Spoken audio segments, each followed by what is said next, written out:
Hello and welcome to the ASB Investment Podcast, the show that keeps you up to date on the markets and helps you make smart choices with your investments. These are entirely our own views and that of our guests. It's not investment advice, but we know plenty of experts at ASB that will be happy to chat if you need. Well, welcome to the latest edition of the ASB Investment Podcast. I'm your host, Nigel Grant, and in this episode, I'm delighted to be joined again by ASB Senior Economist, a repeating favourite on the show. It's Kim Mundy. Welcome, Kim. Thanks, Nigel. Thanks for having me. And it's obviously great to have you back on the show. How have you been and what have you been up to since we last spoke back in August? I've been good. Obviously, we've been pretty busy with what the Reserve Bank's been doing, but I've also been busy growing a baby. So congratulations. Thank you. Off on mat leave soon. And so how long you got to go? 5 weeks. And you're taking a year we were talking about before. Yes. Well, congratulations. Wonderful news. And do you, I mean, this is a pretty, I'm sure you get asked this as a first question by everyone when you announce that you're repeat pregnant. Do you think you'll be able to keep contributing to your KiwiSaver? I must work in financial services. Must do. It's actually a really interesting question because it's not something that I have thought about. And I do wonder, I kind of hazard a guess that maybe I'm not alone in that because there is a lot of other things that you're thinking about and having to do and get organised. But it's definitely something I'm going to go away and reflect on. So thank you for bringing it to my attention. Not that it's advice or anything, but the only reason I just weave that in no uncertain terms is I get, if you're in the position to keep doing it, ASB have just launched an updated feature for things like our KiwiSaver scheme where you can set up and schedule all sorts of future transfers that you need in the mobile app. So think of it like regular automatic payments, but for transfers between your different accounts. So it's perfect for situations where you might be on a pause from a regular salary, like your case, or you're for a business owner or contractor and want to keep contributions going in for something like KiwiSaver. So you can look up on our website and find details of that. So with that in mind and that wonderful bit of advice, let's get into it today. Since you were last on the show, we've seen about 2 cuts, or we've seen specifically 2 cuts to the OCR.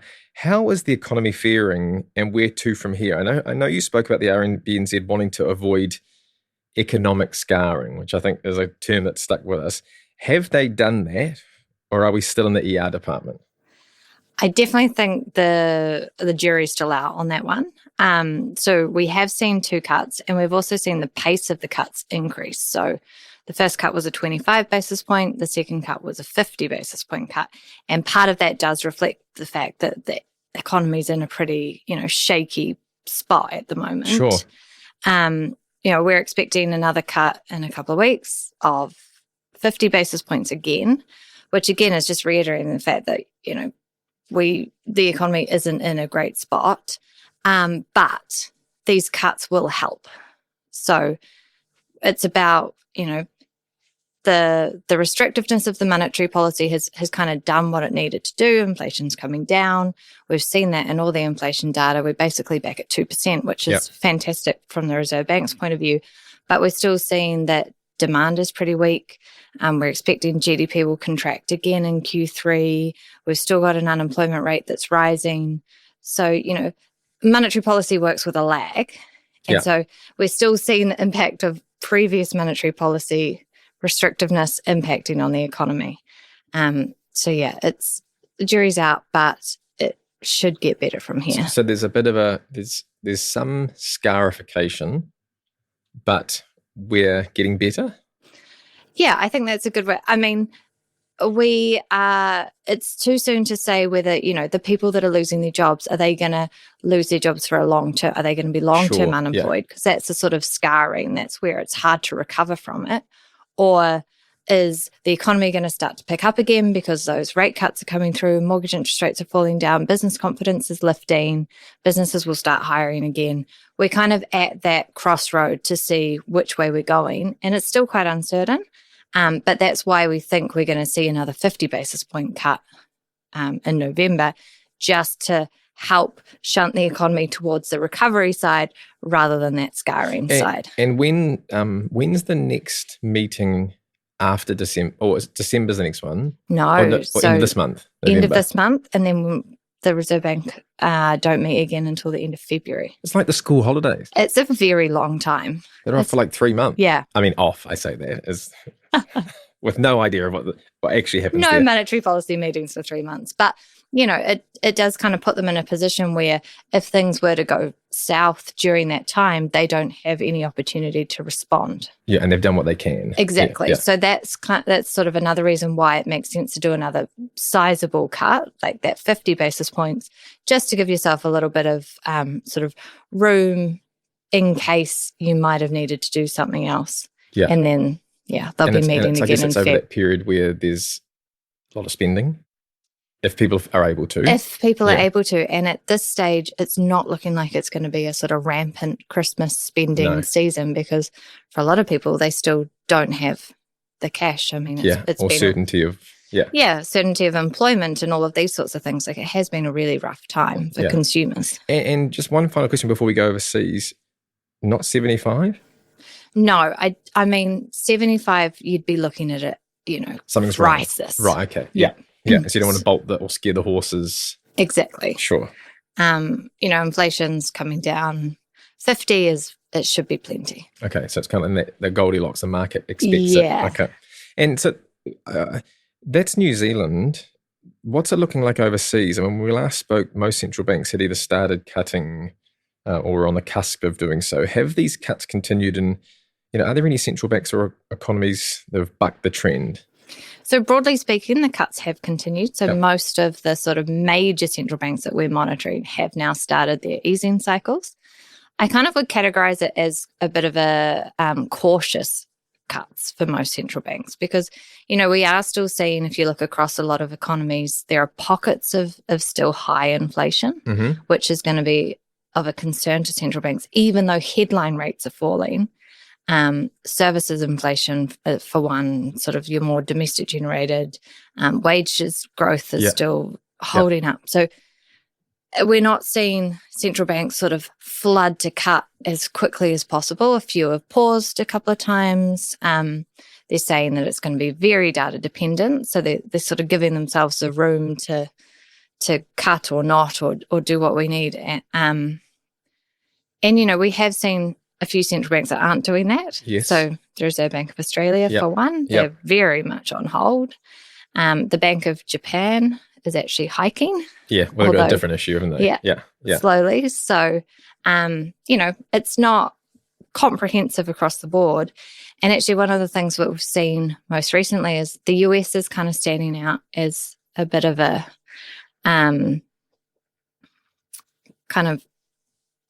different to all the other economies in the fact that it's outperforming. So economic growth in the US has been good. The labour market is going really well. And even though the Fed started with a 50 basis point cut when they first started cutting, they then dropped it to a 25 basis point. And most recently, FOMC Chair Jay Powell has kind of said, well, actually, if the data keeps doing what it's doing, we're very comfortable just to hit pause. Yeah. And do you think this is for like the central bank in the States, or maybe our one? Do you think maybe our one's a bit more different, or a bit different because we've got a bit of scarring? But do you think for the Fed, it's the dream scenario? Like they're not cutting for a crisis. They're not raising because of rampant inflation, but they've actually have they won? They've kind of achieved the soft landing, which we all like to talk about. Yeah. So they've maintained a pretty solid labour market, yet they've got inflation back down. GDP growth is pretty robust. So for them, it is a great sort of outcome. It was different in New Zealand because I think the inflationary risks were a little bit higher. They were more extreme. So the Reserve Bank felt like it had to act more aggressively. But yeah, I think the US Federal Reserve will be feeling pretty happy with how the economic data is printing at the moment. And one final this before I think we're going to head over the ditch, but you guys, I guess, have a really good view because you look at the numbers, look at the data, towards our central bank, what they're doing, but versus maybe other outside commentators who have a biased view. Like they're behind, they're asleep at the wheel, or, do you think the RBNZ are on the right track?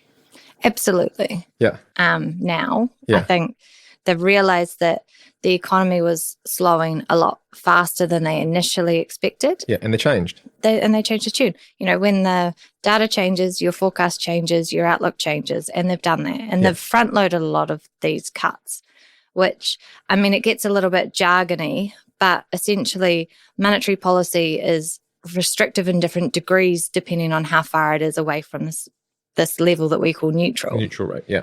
And so we were very far away from neutral. So monetary policy was very restrictive. Yeah. So it means that we've got this opportunity to actually cut rates quite quickly. And even though we've already cut 75 basis points, and if we cut another 50, that's 125 basis points in basically 3 months, which is quite a bit of cutting.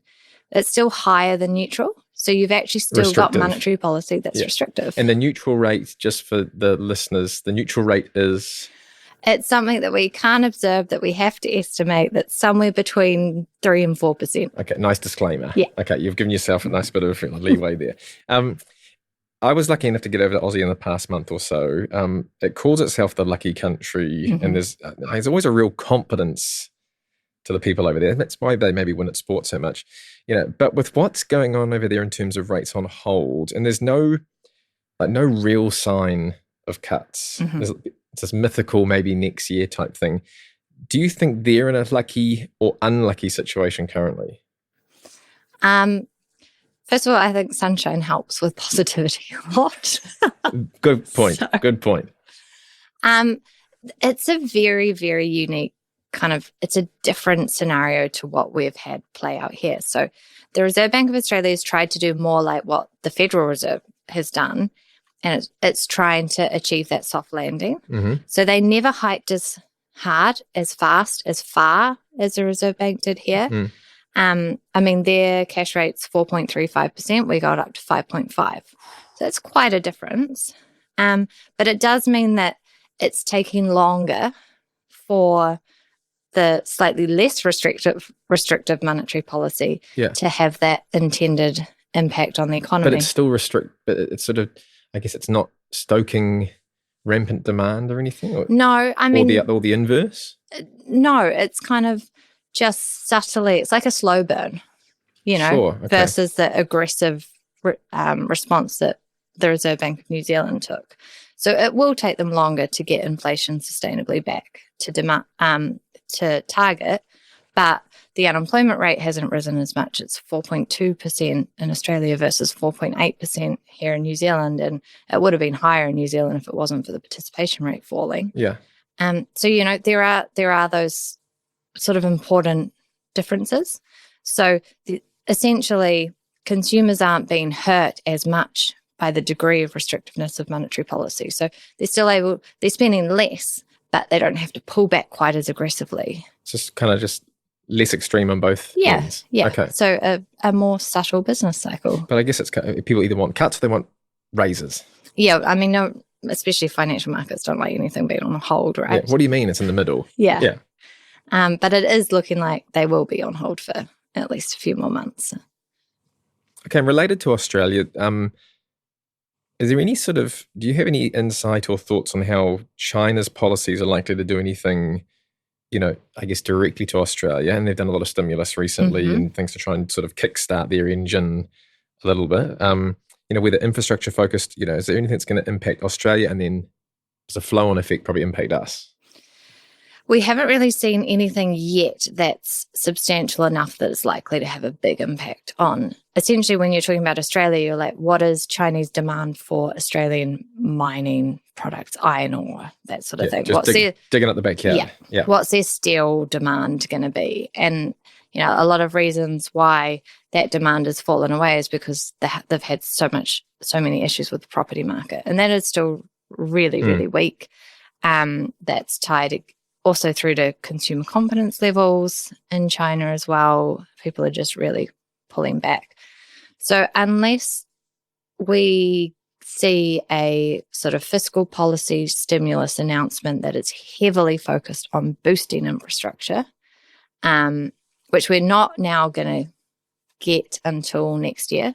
So we kind of were actually expecting something a little bit earlier. And now I think with Trump being elected, China's just opted to pull back and wait and watch a little bit to actually know, what's the tariff situation going to be like? What's the how's global trade going to sort of shape up? So that's delayed that announcement a little bit. We don't know what it will be. But the way that fiscal stimulus policy from China could impact New Zealand would be if it's more consumption focused. Because if you think about what we export milk, we export the food products, whereas Australia is exporting the mining, the hard commodities. Yeah. So it kind of depends which way that stimulus goes as to which country would get the greater benefit. Right. And I guess why do they operate in that? No, you go first, and wait for the US and China sort of, someone's got to move first, right? Yeah, well, I mean, the US will move first. Yeah. They've just got to wait for Trump to be inaugurated. And they'll move first because that's just the American way or the Trump way? Or? Well, I think that's because Trump has said he's going to put these tariffs in place. Yeah. You've now got the US Congress is fully Republican controlled. Yeah, it's going to be. Yeah. Yeah, going to be. So it gives them an easier way to push these policies through. But we just have to see, are the tariffs on Chinese imports going to be 60%, which is what Trump has initially said, or will they be some lower? Yeah. So it's more realistic. Yeah. So China basically needs to know what they're dealing with. Yeah. So they have to wait until next year. And besides that widespread rate cutting, the other key event in recent months was obviously the said election where Mr. President-elect Trump won. And it was I remember watching the other day and then the day after, for all the hyperbole about it was actually pretty smooth. It was very straightforward. He won. It's like...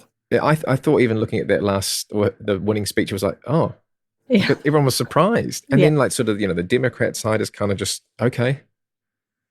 And now it is what it is. Do you have any thoughts, I guess, aside from the tariffs part to China, but do you have any further thoughts on how Mr. Trump and that kind of administration may impact our economy? So it is going to be through, what it does to global trade. So, these are very protectionist trade policies that Trump is announcing. And it's not only the tariffs on China, it is outside of that, we're talking about, I think he proposed 20% tariffs on all imports. Everything. Yeah. Even the milk powder. Even the wine. Believe it. And so I think it's the IMF that have estimated if he does go through with those policies, you're looking at 0.8% of global GDP growth being shaved off next year, which is a big, that's a big number. And when you're a small open economy that's heavily reliant on exporting to the world, it will impact New Zealand. I mean, we would feel that. But again, it's kind of too soon to know how that will actually play out. We're just going to have to wait and see. But his policies also suggest that it's likely to be quite inflationary. So you get, again, another jargon term, stagflation, right? Low growth, high inflation environment, which is not not ideal. And I can imagine when you describe it like that, I can imagine it's the antithesis of what an incoming president and administration would want to see, right? Like is it counterintuitive? Yeah, it is in a way. I mean, the tariffs themselves are counterintuitive because all it is a tax on consumption. It just makes things more expensive for consumers in the US. Yeah, but the home base. Yeah. That is what a tariff does. But he is, offsetting this by some tax cuts and things like that. But, we've already seen financial markets moving in reaction, like the US dollar's a lot higher. Fast money's been flowing back into the US because of these pro-growth policies. So, it is already having an impact. We just don't actually know what the kind of final impact is going to be. It just strikes me as so odd because, it's sort of like, hey, I'm going to stop eating chocolate biscuits and I'm going to add a spoonful of sugar to my cup of coffee. But I've stopped eating the chocolate. So on a net basis, there's no impact. Like it's... Yeah, or, maybe you're having 3 teaspoons of sugar in your coffee. So on a net, you're actually worse off. But Correct. You're just changing perception, not actually changing reality as much. Just look over there, but ignore that. Yeah. So we've taken listeners all over the world with what's happening, but if you were to describe what you think, or where you think we are in the business or economic cycle for, and a saver or an investor or a business owner who is listening, how would you describe it? So, what words would you use, and how might that then translate to what things that person should be thinking about into 2025?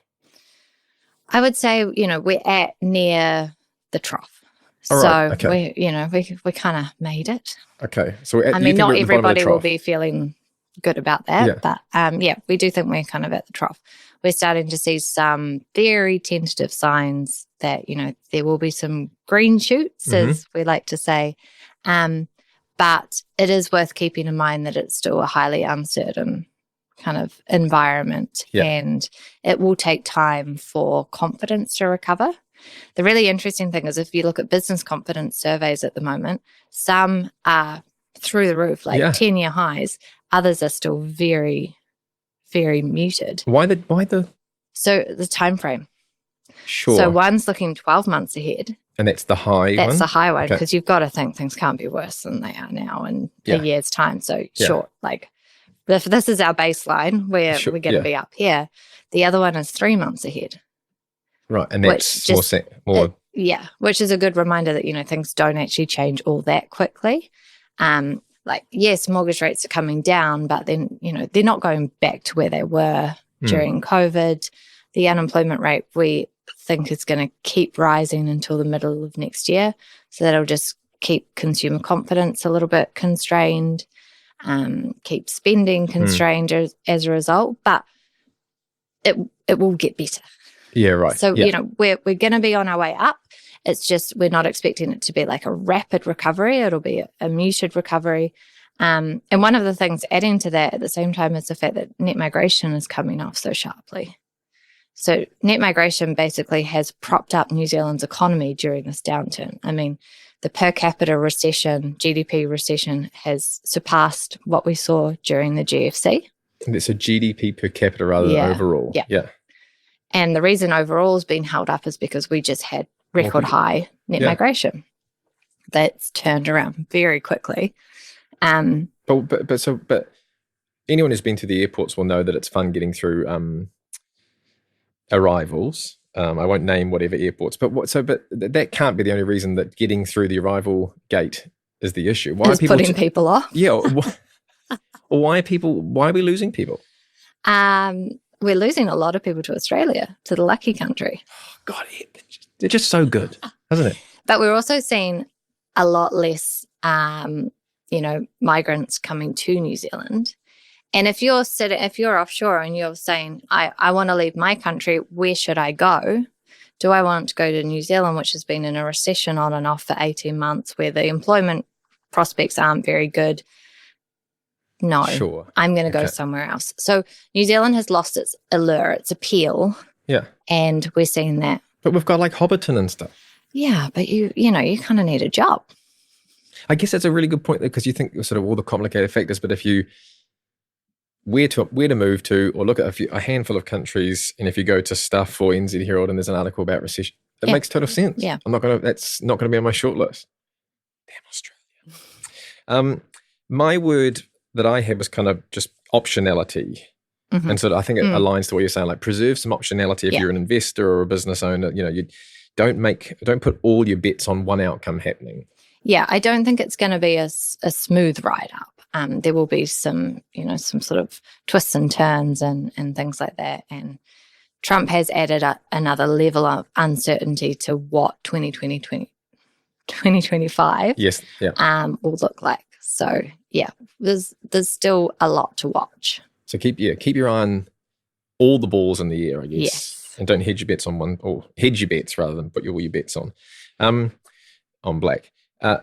In addition to any, your usual analysis that people can subscribe to, have there been any other, new reports that you recommend people would take a look at from the team? We did actually publish one which was a little bit different, I think, in September. A bit of a deep dive into the New Zealand electricity market, if there's anyone that's dying to read about that. I will move to the edge of my seat. So obviously we saw wholesale electricity prices went through the roof in August. And, off the back of that, Q3 GDP is going to be weaker. We've had mills permanently closed because they were not able to be competitive on a global market. Because of the electricity. Yes. So it's that acute bang. Yeah. I mean, they've been rising over quite a period of time, but then they just spiked. And if you weren't hedged, if you didn't have a long-term contract and you were paying spot prices, out of business. Yeah, basically. And so job losses off the back of that. But the thing that was quite interesting is it really highlights that obviously we are trying to transition our economy into a highly electric economy. Yes. Because that's low emissions. Yep, that's how you're going to do that. But there's this thing called the energy trilemma. So you've got sustainability, affordability, and security. And how do you balance those three things? How do you get the policy right to make sure that not only do you have a sustainable source of electricity, but is it affordable and is it available? So these are things that businesses are actually going to have to think about. We're all going to have to think about because it looks like this is, more the start of something that's going to keep happening rather than a one-off.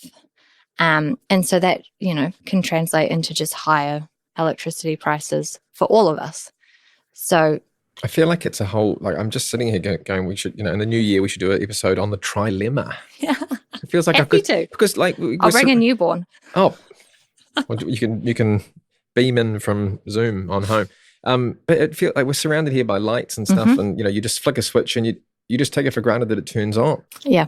I mean, I haven't even talked about oil and gas exploration, right? So it's a huge topic, and I do think it's something that people need to kind of be aware over just how complicated it is and how big of a challenge it's going to be to electrify the economy. And I guess it's regardless of if you're transitioning to a lower emissions profile, but as the step before that is just energy security. Exactly.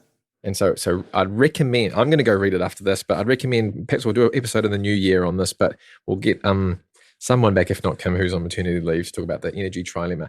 We're nearly at time, Kim. So as always, you're a returning champion of the show. I appreciate the conversation, the way you bring these concepts to life. Can you share in traditional fashion something that you're reading, watching, or listening to? So it is a bit of a tricky time to do any of those things for myself at the moment. Life is quite hectic. But in terms of reading, things that I am reading on repeat at the moment is A Bigger Digger and The Gruffalo. Highly recommend. Oh. to your other child? Yes, to my 2.5-year-old. Okay, and I'm familiar with The Gruffalo. Mm-hmm. I've read that author's work extensively. Yes. Did you say The Bigger Digger or The Bigger Digger? Okay. Okay, and did it grow into a bigger digger? Well, you have to keep getting a bigger digger. Okay. To unearth the dinosaur fossil. Okay. Okay. All right. There's always a bigger digger. My recommendation was, and I don't know how we've teed this up, but it's a perfect segue. What was the energy trilemma? I've been reading I read 2 books. I'm very well read. I read 2 books back to back on the climate transition. One from the side of not zero and the complications of going net zero, and then the other side of sort of the more advocate, here's how you can do it. And I'm not going to go into the details of it, but I would encourage any skeptic of the other side to read both sides. And I thought, because in the middle, there's probably the path, but don't wedge yourself to one ideology or not. But I thought that was a really good exercise to do, both sides of the argument, like any sort of, polarizing topic at the moment. That's all for today. As always, thank you for taking the time to tune in. I hope you found today's discussion useful, and hopefully it sets you up for the year ahead. We'll be back with another edition soon. Kim, again, thanks so much. All the best for your impending new adventure, and I guess report that you'll be reporting back on. I'm sure we can download on everything when you're back, and all your extensive new children's reading catalogue. Until next time, happy investing, and it's bye for now. Thanks for listening to the ASB Investment Podcast. If you have any thoughts on this episode, or if there's anything you'd like us to discuss on a future show, get in touch with us at podcasts@asb.co.nz.